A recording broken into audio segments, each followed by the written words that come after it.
Hi, I'm Steve, and today I'm going to be talking about how to change your ClearRay bulb. This should be done once a year on your hot tub. The first step is going to be turning the power off.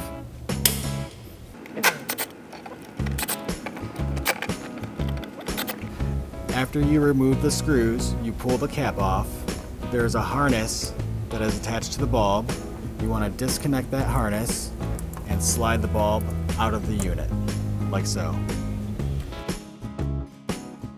So when you open up the box, the first thing you're going to see is a latex glove. It's important to wear this glove because you do not want to touch the glass with your bare skin because the oils from your skin can burn out the bulb. When you pull the bulb out of the box, you should have a black rubber boot on both sides. As you can see, there's only one on here. The other one did not come off with it, so you make sure you have both on the bulb. So to reinstall it, you just slide the new bulb into the housing, like so. Make sure there's the tight seal around the boot right here, and then you want to reconnect the harness. Then just reinstall the cap with all 4 screws that you took out.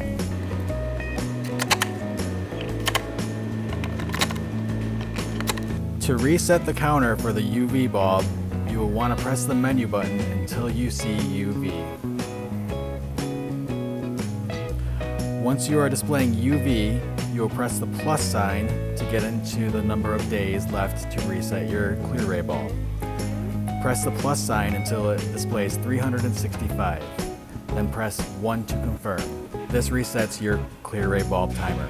The reason this bulb is important to change out once a year is because it prevents bacteria from forming inside your hot tub. Thanks for watching.